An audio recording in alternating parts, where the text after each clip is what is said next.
Salam semua. Cikgu Suria hadir lagi untuk menerangkan masalah kepada anda. Mari kita lihat urutan ini. 22, 33, 55, 77. Jadi, apakah nombor yang perlu kita isi seterusnya? Kita perlu memerhatikan urutan ini dan mencari coraknya. Okey, mari kita lihat sama ada terdapat corak dalam ini dari mana-mana sudut.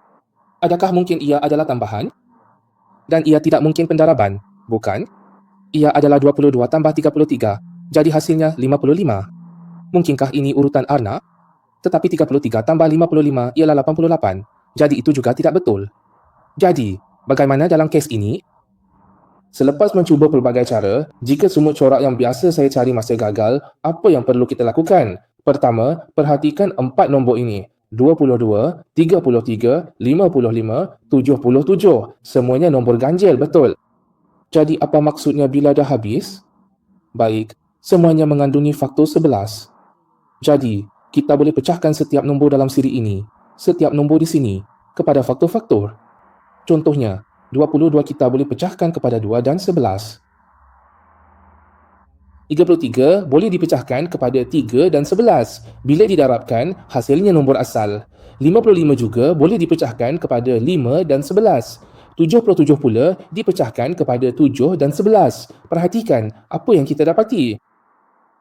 Selepas dipecahkan, setiap satu ada faktor 11, betul tak? Faktor 11 ini, kemudian kita dapati apa lagi? Selain faktor 11, kita juga perasan bahawa 2, 3, 5, 7 ini adalah nombor apa? Jadi, bolehkah semua orang melihat bahawa 2357 adalah nombor lurus? Bukan? Bermula dari nombor lurus terkecil, 2. Dengan kata lain, nombor apa yang perlu diisi dalam borang pendaftaran ini? Kita sedia maklum bahawa salah satu faktor mestilah kematian faktor tertentu. Faktor lain mestilah indeks seterusnya selepas indeks 7. Jadi, apakah indeks seterusnya selepas 7? 9K? 9 tu nombor perdana K? 9 bukan nombor perdana sebab 9 boleh dibahagi dengan 3 tanpa baki. Jadi, ia bukan nombor perdana.